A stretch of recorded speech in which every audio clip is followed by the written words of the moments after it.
का स्वागत है लाइफ साइंस कैफ़े में। और हम कर रहे हैं 9th क्लास की साइंस, जिसमें हमारा हो चुका है 11.2.5 तक, जिसका टाइटल है are various energy forms inter convertible. 11th chapter में हम ये कर रहे हैं और लास्ट चैप्टर्स में हम कर चुके हैं वर्क डन, जो डायरेक्ट वर्क डन होता है वो, और जो नेगेटिव वैल्यू आती है वो कैसे आती है, अगर हम हाइट पे कोई काम करते हैं तो किस तरह से उसकी वैल्यू निकालते हैं, ये सब हम कर चुके हैं। अब हम पढ़ेंगे क्या डिफरेंट फॉर्म्स हैं एनर्जी की, वो इंटर कन्वर्टिबल है, क्या हम उसे बदल सकते हैं। Can we convert energy from one form to another, क्या हम एक एनर्जी को एक दूसरी फॉर्म में कन्वर्ट कर सकते हैं। We find in nature a number of instances of conversion of the energy from one form to another। ठीक है, हम नेचर में बहुत सारे ऐसे देखेंगे इंस्टेंसेस जिसमें हम एनर्जी को कन्वर्ट कर सकते हैं एक फॉर्म से दूसरी फॉर्म में। एक्टिविटी 11.13 है सिट इन स्मॉल ग्रुप्स, छोटे छोटे ग्रुप्स में बैठ जाइए। वेरियस जो वेज होते हैं एनर्जी कन्वर्जन के नेचर में, उनको आप डिस्कस कीजिए। ठीक है, डिस्कस करो फॉलोइंग क्वेश्चंस। आपके ग्रुप में कौन कौन से क्वेश्चंस आपने डिस्कस करने हैं। How do green plants produce food, जो ग्रीन पौधे होते हैं, हरे पौधे होते हैं, वो किस तरह से अपना खाना बनाते हैं। Where do they get energy from, वो एनर्जी कहाँ से लेते हैं। Why does air moves from one place to another, एक जो एयर होती है वो एक जगह से दूसरी जगह पे किस तरह से जाती है, ये आपने लास्ट क्लासेस में भी किया होगा। अगर आपने नहीं किया है तो आप इसे सर्च करके कमेंट बॉक्स में ज़रूर बताएं कि एयर किस तरह से मूव करती है। How are fuels such as कोयल एंड पेट्रोलियम फॉर्म्ड, कोयल और पेट्रोलियम है वो किस तरह से बनते हैं। What kind of energy conversion sustain water cycle, water cycle को किस तरह से एनर्जी कन्वर्जन सस्टेन करती है। एक्टिविटी 11.14 है Many of the human activities and the gadgets we used involve conversion of energy from one form to another। देखिए, बहुत सारी ह्यूमन एक्टिविटीज़ ऐसी होती हैं जिसमें एनर्जी को हम कन्वर्ट करते हैं एक फॉर्म से दूसरी फॉर्म में। ठीक है, जैसे हम कोई भी काम कर रहे हैं उसमें एनर्जी लगती है, वो कहाँ से आती है, वो हम खाना खाते हैं उसी से आती है। ठीक है, इसी तरह से बहुत सारे गैजेट्स हैं, मशीन है हमारे डेली यूज़ में, जिसमें हम एनर्जी को यूज़ करते हैं, वो एनर्जी एक फॉर्म से दूसरी फॉर्म में बदल दी जाती है। Make a list of such activities and gadgets, ऐसे गैजेट्स की एक्टिविटीज़ की आपने एक लिस्ट बनानी है जिसमें ये सब कन्वर्जन होता है। Identify each activity gadgets the kind of energy conversion that take place, इसमें किस तरह की एनर्जी कन्वर्जन होता है। ठीक है, आपको ये भी बताना है।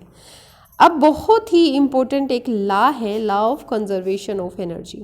इन activity 11.13 and 11.14 we learn that the form of energy can be changed from one form to another. Energy को हम एक दूसरी फॉर्म में चेंज कर सकते हैं, मतलब एक फॉर्म से दूसरी फॉर्म में चेंज कर सकते हैं।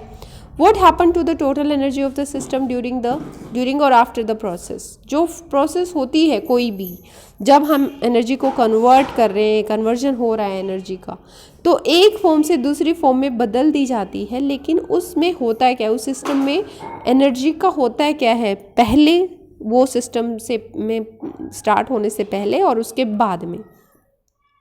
Whenever energy gets transformed, जब भी एनर्जी ट्रांसफॉर्म होती है तो टोटल एनर्जी रिमेन्स अनचेंज्ड, इसमें टोटल एनर्जी में कोई बदलाव नहीं आता। इसको कहते हैं law of conservation of energy, इसे law of conservation of energy कहते हैं। अकॉर्डिंग टू दिस लॉ, इस लॉ के according energy can only be converted from one form to another, energy को एक फॉर्म से दूसरी फॉर्म में कन्वर्ट किया जा सकता है। It can neither be created nor destroyed, इससे ना तो वो बनती है ना वो ख़त्म होती है। तो जो टोटल एनर्जी है before and after the transformation remains same, वो उस ट्रांसफॉर्मेशन से पहले भी और उसके बाद भी वो सेम रहती है, वो ना ख़त्म होती है ना वो बनाई जाती है। यही है law of conservation of energy. The law of conservation of energy is दिखाई नहीं दे रहा, एक सेकेंड के लिए, is valid in all situation and for all kind of transformation. जितनी भी सिचुएशंस होती हैं या जितने भी ट्रांसफॉर्मेशन होते हैं कुछ भी, उसमें ये law of conservation of energy valid है। कंसिडर ए सिंपल एग्जाम्पल, आपको एक एग्जाम्पल समझना है। Let an object of mass m is made to fall freely from a height h। At the start the potential energy is mgh and kinetic energy is 0।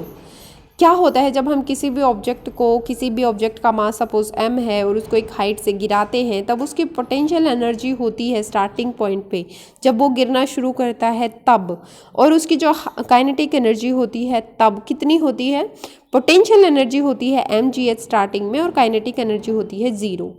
ठीक है, उसके बाद क्या होता है, it is 0 because its velocity is 0 पर kinetic energy 0 होती है क्योंकि उसकी वेलोसिटी जो होती है वो 0 होती है।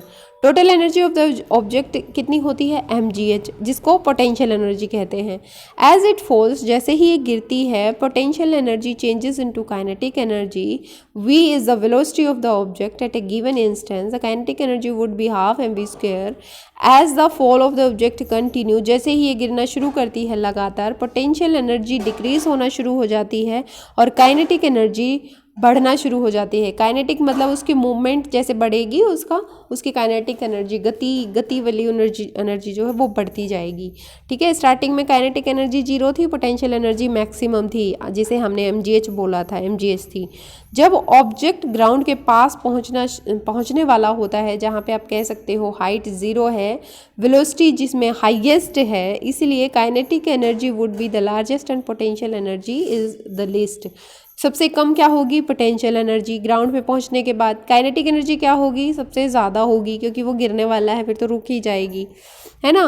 तो गिरने से पहले पोटेंशियल एनर्जी मिनिमम होती है और काइनेटिक एनर्जी मैक्सिमम होती है।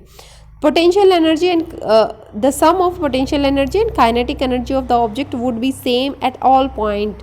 सभी पॉइंट्स पे ये सेम होती है। सेम क्या होती है, इन दोनों का जोड़ जो है प्लस जब हम करेंगे दोनों एनर्जी को तो वो कांस्टेंट रहता है, potential energy plus kinetic energy.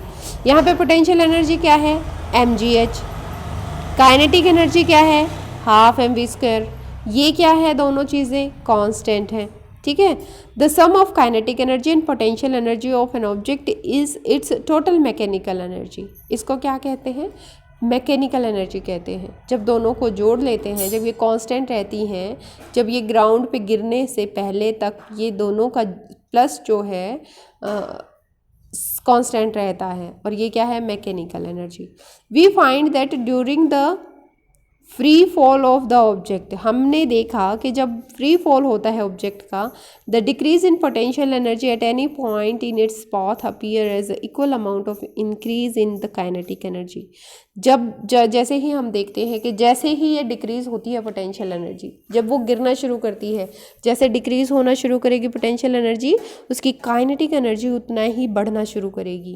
ठीक है, तो इसलिए कहा है कि वो जो दोनों का प्लस होता है, जो दोनों का जोड़ होता है, वो सेम रहता है हर डिस्टेंस पे, क्योंकि एक चीज़ सेम लेवल से डिक्रीज़ हो रही है और दूसरी सेम लेवल से इंक्रीज़ हो रही है।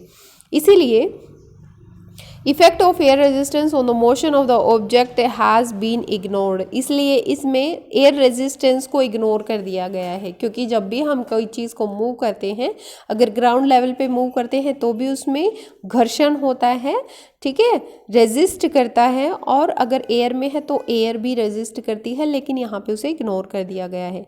There is thus a continual transformation of gravitational potential energy into kinetic energy, इसलिए यहाँ पे क्या है, कंटिन्यूस ट्रांसफॉर्मेशन हो रहा है ग्रेविटेशनल एनर्जी का पोटेंशियल एनर्जी में।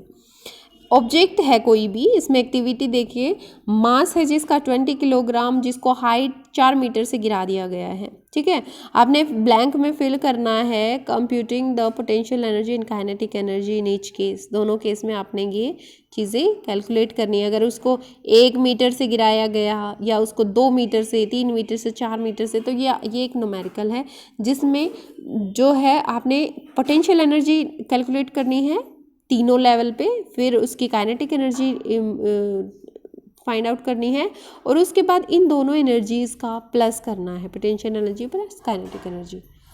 ठीक है, उसके बाद आपने कैलकुलेशन को सिंपल करने के लिए जो ग्राम है उसको 10 मीटर पर सेकंड ले लेना है, वैल्यू ऑफ जी है उसको 10 मीटर पर सेकंड लेना है। और आप ये भी सोचेंगे what would have happen if nature had not allowed the transformation of energy, अगर कुदरत ने, नेचर ने ऐसा नहीं किया होता कि हम एनर्जी को एक फॉर्म से दूसरी फॉर्म में ट्रांसफ़र नहीं कर पाते। ठीक है, अगर कुदरत, अभी तो क्या होता है, एक फॉर्म से दूसरी फॉर्म में बदल जाती है, अगर नहीं बदलती तो क्या होता, आपने इसके ऊपर सोचना है। There is a view that life could not have been possible without transformation of energy. हमारा ये विचार है कि ज़िंदगी संभव ही नहीं थी अगर ट्रांसफॉर्मेशन नहीं होता एनर्जी का। Do you agree with this? क्या आप भी ऐसा मानते हो? अगर आप ऐसा नहीं मानते हो तो जो भी आपके विचार हैं वो आप कमेंट बॉक्स में जाके लिख सकते हो। नेक्स्ट पार्ट में हम करेंगे rate of doing work 11.3। Till then have a nice day. Thank you.